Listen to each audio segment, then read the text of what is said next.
नमस्कार, मैं दानिश अंसार और आप देख रहे हैं पीआरबी। बांग्लादेश में तख्ता पलट के बाद भारत की कई चिंताएं जाग गई और चिंता सताने लगी। यही कारण है कि कल जो है ऑल पार्टी मीटिंग बुलाई गई। विपक्ष क्या पक्ष क्या सब एक साथ आकर के बैठ गए और विपक्ष की देखिए कितना बड़ा दिल विपक्ष का कि इस अंतर्राष्ट्रीय मामले में विपक्ष ने एक सुर में कहा, इंडिया गठबंधन ने एक सुर में कहा कि हम प्रधानमंत्री मोदी के साथ है, हम प्रधानमंत्री मोदी के लिए फैसले के साथ है। मतलब अंतर्राष्ट्रीय स्थिति में इंडिया गठबंधन जो है वो भारत के साथ खड़ा है, वो प्रधानमंत्री मोदी के साथ खड़ा है। ममता बनर्जी तक, बंगाल में ममता बनर्जी को कहा जाता है कि वो प्रधानमंत्री मोदी की धुर विरोधी है। हर योजनाओं का विरोध करना, प्रधानमंत्री की हर चीज का जो है ममता बनर्जी विरोध करती थी। लेकिन इस मामले पे जब ममता बनर्जी से मीडिया ने सवाल किया तो ममता बनर्जी ने भी कहा कि हम इस मामले में प्रधानमंत्री मोदी के साथ है, वो जो फैसला लेंगे भारत के लिए लेंगे और वो फैसला अच्छा होगा। राहुल गांधी ने भी सुर में सुर मिलाया और वही बात कही। लेकिन एक चिंता है राहुल गांधी जब ऑल पार्टी मीटिंग में बैठे तो राहुल गांधी ने कहा, सीमा सुरक्षा को लेकर के सवाल किया तो एस जयशंकर ने कहा कि सीमा सुरक्षित है, कोई सीमा के नहीं उस पार से इस पार नहीं आ सकता है। सीमा सुरक्षा को लेकर राहुल गांधी ने सवाल किया। दूसरी तरफ बिहार में सहयोगी दल की सरकार है, वहां पे नीतीश कुमार है मुख्यमंत्री। नीतीश कुमार, बिहार की सीमा जो है वो भी बांग्लादेश से कई जगह लगती है, तो वहां भी पुलिस हाई अलर्ट पे है। इस तरह की ब्रेकिंग न्यूज चल रही है कि बिहार पुलिस को हाई अलर्ट पे रख दिया, बिहार पूरी तरीके से हाई अलर्ट पे है। सिर्फ बिहार ही नहीं, भारत के 5 से 6 राज्य ऐसे हैं जहां बांग्लादेश से सीधा सीधा अंतर्राष्ट्रीय बॉर्डर जो है वो लगता है। 4096 किलोमीटर लंबा जो अंतर्राष्ट्रीय बॉर्डर है वो लगता है। लेकिन खबर क्या है, मामला क्या गंभीर है? मामला गंभीर वहां है जहां बीजेपी के नेता ने मतलब राष्ट्र हित को सौपरिये न रखकर अपने हित को सौपरिये रखा और एक बयान दिया कि 1 करोड़ 30 लाख हिंदू भारत आ रहे हैं, इसकी तैयारी कर लीजिए। शुभेंदु अधिकारी है वेस्ट बंगाल की, देखिए अपने राजनीतिक लाभ के लिए बंगाल में 1 करोड़ 30 लाख हिंदुओं को बसाने के लिए तैयार है और आह्वान कर रहे हैं कि तैयार हो जाए भारत, तैयार हो जाए हम लोग, हिंदू आ रहे हैं। और इस आह्वान के बाद जो तस्वीर निकल के आई वो तस्वीर चौंकाने वाली है। बांग्लादेश के बॉर्डर पे हजारों की तादाद में हिंदुओं की पहली खेप पहुंच गई। वो वीडियोस एक बार आप देखिए किस तरीके से हिंदू जो है वो बांग्लादेशी हिंदू जो है, जो बांग्लादेशी है वो भारत के बॉर्डर के तले मौजूद हो गए, वहां पे धीरे धीरे पहुंच रहे हैं।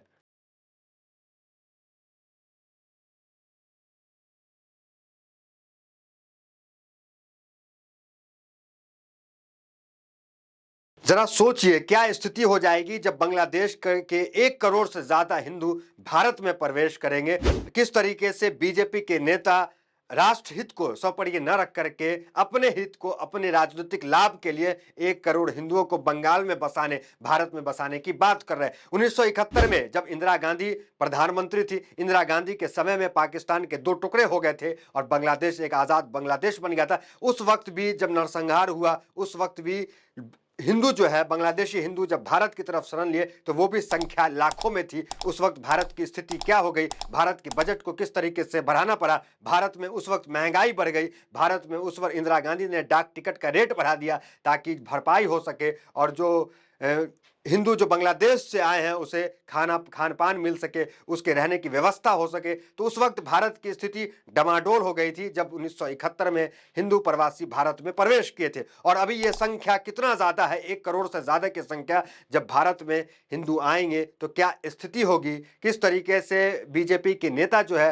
राष्ट्र हित को न सोचकर अपना हित सोच रहे हैं। तो जरा सोचिए, भारत के अपने मसले मसाइल हैं, भारत में रोजगार नहीं है, भारत में आए दिन आंदोलन होते हैं, कभी छात्र आंदोलन करते हैं, कभी किसान आंदोलन करते हैं, कभी महंगाई को लेकर के आंदोलन होती है। उस भारत में 1 करोड़ से ज्यादा विदेशियों का आना, 1 करोड़ से ज्यादा बांग्लादेशियों का आना तो भारत के लिए कितनी बड़ी मुश्किल खड़ी हो जाएगी। अब आते हैं S Jaishankar all party meeting में क्या कहते हैं, एस जयशंकर का क्या रुख इन मामलों में है। अभी देखिए बांग्लादेश के जो पूर्व प्रधानमंत्री हैं वो शेख हसीना, जिसे तमाम जो जहां वो जाना चाह रही थी ब्रिटेन, वो उन्हें आने नहीं दिया। ब्रिटेन ने क्या कहा, ब्रिटेन ने कहा कि जहां पहुंची है वहीं रहिए, मतलब भारत गई है भारत में ही रहिए, इधर आने की जरूरत नहीं है। अमेरिका ने वीजा देने से इनकार कर दिया। मतलब शेख हसीना, जिसको तमाम देश जहां वो जाना चाह रही थी उन्होंने अपने मुल्क में बुलाने से इनकार कर दिया, उस शेख हसीना को भारत ने पनाह दिया।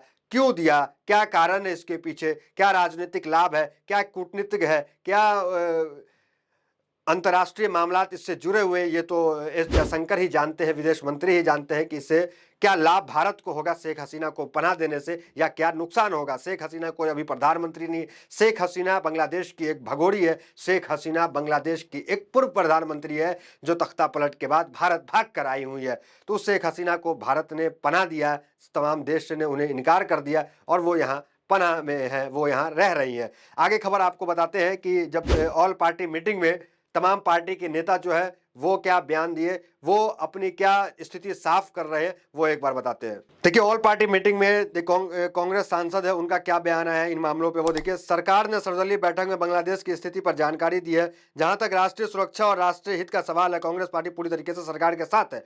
संजय राउत है, उन्होंने क्या क्या, देखिए। भारत सरकार बांग्लादेश की घटना से सबक लेना चाहिए। जब लोकतंत्र खतरे में होता है और सत्ता में बैठे लोग लोकतंत्र का मुखौटा पहनकर तानाशाह बन जाते हैं तो देश के लोग कुछ समय के लिए उन्हें बर्दाश्त करते हैं, फिर अराजकता फैल जाती है। पी संतोष सीपीआईएम के सांसद है, वो क्या कहें, देखिए। बांग्लादेश में स्थिति बहुत अस्थिर है, बांग्लादेश के लोगों के साथ है, जमाते इस्लामी सेना या शेख हसीना के साथ नहीं है, हम बांग्लादेश के छात्रों के साथ है। वीरेंद्र सिंह क्या कह रहे हैं समाजवादी पार्टी के, देखिए।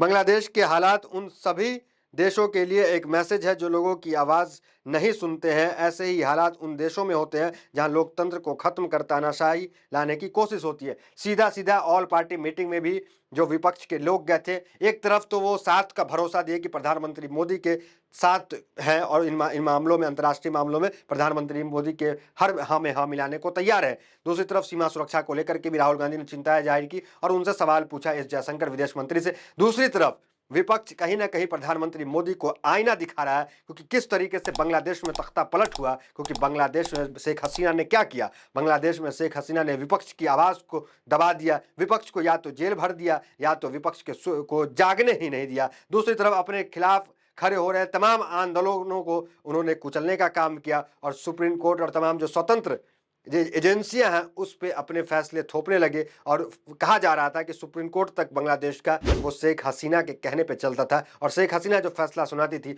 वो सुप्रीम कोर्ट सुनाता था। 2009 से लगातार बांग्लादेश में शेख हसीना जो है वो प्रधानमंत्री थी। शेख हसीना का परिवार आज़ादी के वक्त का परिवार रहा है और लगातार शेख हसीना जो है सत्ता पे काबिज रही। इससे जनता उब गई और जनता, आरक्षण एक मुद्दा रहा लेकिन उसके बाद मुद्दा धीरे धीरे बढ़ता गया। अभी आरक्षण मेन मुद्दा रहा कि आज़ादी की लड़ाई में जो परिवार साथ था, उनकी कई पीढ़ियां गुजर गई, उसके बाद भी इनको 30% का जो आरक्षण है, जो बांग्लादेश की आज़ादी में शहीद हो गए, मारे गए, जो लड़ाई लड़े, उसे 30% का आरक्षण अभी भी दिया जा रहा था। लेकिन आरोप इस पे ये है जो शेख हसीना के पार्टी के थे उन्हें ही आज़ादी का वो स्वतंत्रता सेनानी माना जाता था, बाकी को नहीं माना जाता। इस तरह के आरोप शेख हसीना पे लगते थे। लेकिन क्या हुआ, तख्ता पलट हो गया और आज शेख हसीना की क्या स्थिति है कि कोई भी देश उन्हें स्वीकार करने को तैयार नहीं है। जब वो प्रधानमंत्री थी, शेख हसीना को इनविटेशन होता था, डिनर पार्टी होता था। तो इससे ये स्थिति साफ होनी चाहिए कि किसी व्यक्ति का जो है वो डंका नहीं बजता है विदेशों में, डंका बजता है तो उस देश का, उस देश के प्रधानमंत्री का, न कि किसी व्यक्ति का देश में डंका बजता है। तो ये स्थिति साफ होनी चाहिए कि जब कोई भी, जब नेता हो चाहे वो सत्ता में बैठा हो, तो उन्हें ये भ्रम में नहीं होना चाहिए कि हमारा जो है विदेश में डंका बज रहा है, क्योंकि डंका कुर्सी का बजता है, डंका जो है पद का बजता है, किसी व्यक्ति का नहीं बजता है। शेख हसीना से आज ये सीखना चाहिए। और आगे क्या खबर है वो एक बार देख लीजिए। देखिए, एक तरफ ये भी खबर चल रही है कि मंदिरों पे लगातार हमले हो रहे हैं, वहां पे बांग्लादेश में स्थिति ठीक नहीं है। दूसरी तरफ दैनिक भास्कर का ये आर्टिकल भी वायरल हो रहा है, वो आर्टिकल एक बार पढ़ें आप, देखें क्या लिखा हुआ उसमें। बांग्लादेश में हिंदू मंदिरों और घरों की सुरक्षा कर रहे ढाका यूनिवर्सिटी के स्टूडेंट। तो वो छात्र जो आंदोलन कर रहे थे, वही छात्र हिंदुओं के घर और मंदिरों की रक्षा कर रहे हैं। इस तरह की स्थिति भी देखने को मिली। एक बार आप गौर कीजिए भारत के उन नक्शों पे जो साथ में बाकी राज्य के, स्टेट के जो है, देश के भी नक्शे हैं, पाकिस्तान अफगानिस्तान के। देखिए बांग्लादेश में जरा गौर कीजिए। बांग्लादेश से जो बॉर्डर लगते हैं वो सारे बॉर्डर जो है वो भारत से लगते हैं। दूसरे तरफ जो है बंगाल सी है, तो वो है। बाकी जितने भी बॉर्डर है वो बांग्लादेश में। और भारत की चिंता है यहाँ पे, एक तो बॉर्डर को लेकर के कि बॉर्डर से बांग्लादेशी जो है भारत में न प्रवेश करे, एक चिंता ये है। दूसरी चिंताएं क्या है भारत के पास? दूसरी चिंताएं ये है कि भारत बांग्लादेश में अब तो ये तख्ता पलट हो गया। अब शेख हसीना जिसका भारत के साथ अच्छे संबंध रहे वो चली गई, तो अब जो वो तख्त पे जो काबिज होंगे, अब जो सत्ता में काबिज होंगे, तो वो कौन होगा? तो वो होगा या तो चाइना समर्थक या पाकिस्तान समर्थक। और बांग्लादेश वो जिसमें जो है अंतर्राष्ट्रीय 4096 किलोमीटर की सीमा साझा करता है। आप नक्शे में देख सकते होंगे कि ढाका देखिए, बांग्लादेश देखिए, चारों तरफ से भारत के लग रहा है कि कोख में जो है वो बांग्लादेश बसा हुआ, दूसरी तरफ समुंदर है। तो भारत के लिए भी एक चिंताएं हैं कि वहां पे अगर चाइना समर्थक जो है वो सरकार बन जाती है या पाकिस्तान समर्थक, तो भारत की ये भी एक चिंता है। दूसरी तरफ करोड़ों हिंदू अगर वो भारत की तरफ आ जाते हैं तो ये भी एक चिंता है। कई चिंताएं भारत के सामने है। अगर राजनीतिक लाभ छोड़ दे और भारत कोई बड़ा फैसला करे और इसको रोकने का प्रयास पूरी तरीके से करे, तो कहीं ना कहीं भारत जो है अच्छे से निपट सकता है इस मामले में। तो फिलहाल इस खबर में इतना ही। मिलता है अगली वीडियो से, मेरे साथ बहुत बहुत धन्यवाद।